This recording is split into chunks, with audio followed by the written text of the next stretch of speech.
नमस्कार दोस्तों, मेरा नाम है आशुतोष और आप देख रहे हैं डायनामिक इम्पल्शन। आज के इस वीडियो में हम बात करेंगे 12 अक्टूबर 2021 के करंट अफेयर्स की और ज्ञान को कभी भी छोड़ना नहीं चाहिए, इसलिए वीडियो को अंत तक अवश्य देखिएगा। अगला प्रश्न है, हाल ही में एक्सक्लूसिव $100 बिलियन क्लब में कौन शामिल हुआ? A Gautam Adani, B Mukesh Ambani, C Cyrus Poonawalla, D Shiv Nadar.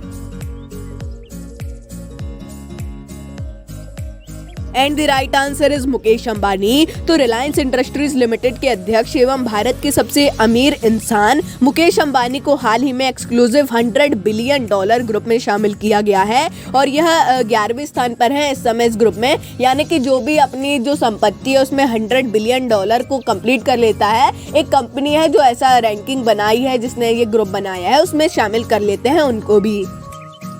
अगला प्रश्न है, मिशन 100 दिन को किसने शुरू किया?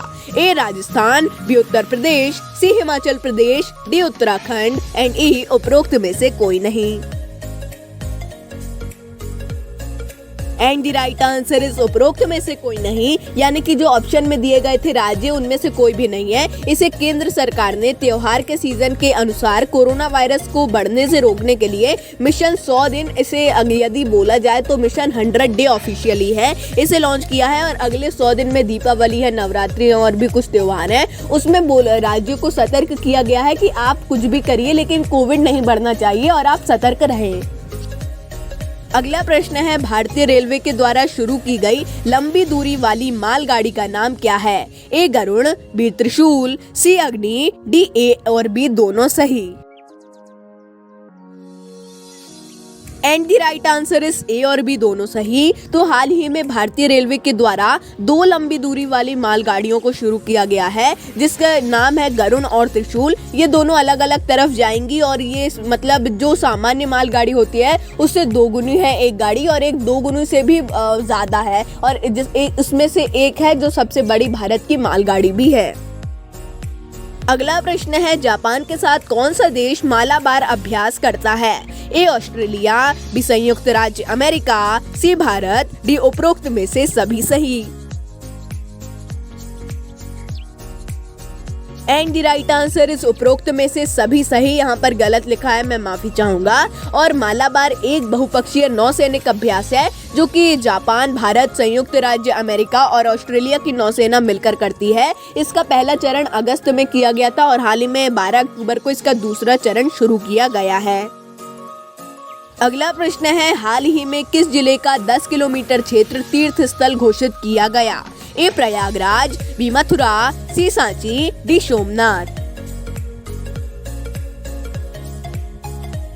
And the right answer is Mathura. तो हाल ही में उत्तर प्रदेश शासन ने श्री कृष्ण जन्मभूमि को केंद्र रखकर आसपास के 10 किलोमीटर के क्षेत्र को तीर्थ स्थल घोषित कर दिया है। पहले इन्होंने ये रूल लाया था कि वहाँ पर जो भी तीर्थ स्थल है मांस और शराब नहीं बिकेगी, और अब इसे भी अगर घोषित कर दिया गया है तो यहाँ पर भी मांस और शराब वगैरह बिकना बंद हो जाएगी टोटली। अगला प्रश्न है, आर्यभट्ट पुरस्कार किस क्षेत्र में दिया जाता है? ए अंतरिक्ष, बी शिक्षा, सी रक्षा, डी खेल। And the right answer is अंतरिक्ष। तो एरोनॉटिकल सोसाइटी ऑफ इंडिया प्रतिष्ठित अंतरिक्ष के क्षेत्र में दिया जाने वाला आर्यभट्ट पुरस्कार देती है और इस बार डीआरडीओ के अध्यक्ष हैं सतीश रेड्डी, आपको पता होगा, उन्हें यह पुरस्कार दिया गया है। ये बहुत ही सम्मानजनक पुरस्कार होता है और ये मिलना बहुत बड़ी बात होती है। अगला प्रश्न है, बड़े न्यूक्लियर साइंटिस्ट अब्दुल कदीर खान का निधन हुआ है, यह किस देश के थे? A Bharat, B Pakistan, C Afghanistan, D Bangladesh. And the right answer is Pakistan. तो भोपाल में जन्मे पाकिस्तान के सबसे बड़े nuclear scientist doctor Abdul Qadeer Khan का निधन हुआ है। ये 85 वर्षों के थे और उन्होंने इस्लामिक देशों का पहला एटॉमिक बम बनाया था और इन्हें जनक भी बोला जाता है इन बमों का। अगला प्रश्न है, हाल ही में बीसी पटनायक कहाँ के प्रबंध निदेशक नियुक्त हुए? प्रबंध निदेशक यानी कि managing director. A State Bank of India, B Bharatiya Jeevan बीमा निगम, सी भारतीय Reserve bank, D Rashtrapati Bhavan. And the right answer is भारतीय जीवन बीमा निगम। तो हाल ही में बीसी पटनायक को भारतीय जीवन बीमा निगम यानी कि LIC के प्रबंध निदेशक के रूप में कार्यभार संभाला है और 1986 में इनकी सीधी भर्ती अधिकारी के रूप में LIC में ही हुई थी और ये बहुत ही समय से LIC के ही एक अधिकारी रह चुके हैं। अगला प्रश्न है, डायरेक्ट और इनडायरेक्ट टैक्स वसूली के लिए RBI ने किस बैंक को मान्यता दी?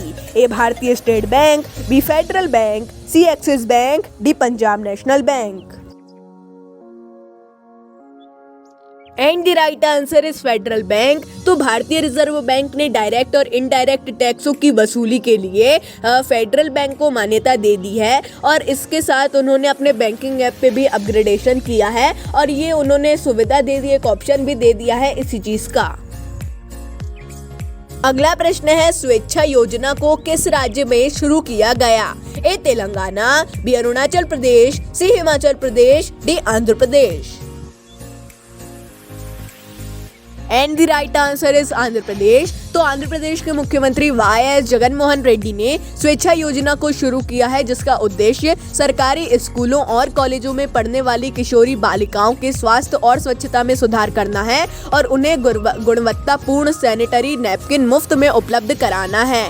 तो दोस्तों ये था अंतिम प्रश्न। मिलते हैं अगले वीडियो में। नमस्कार। Dynamic impulsion. और हाँ, अगर आपको वीडियो अच्छा लगा हो तो लाइक कर दीजिए और यदि चाहे तो आप हमारे चैनल को भी सब्सक्राइब कर सकते हैं।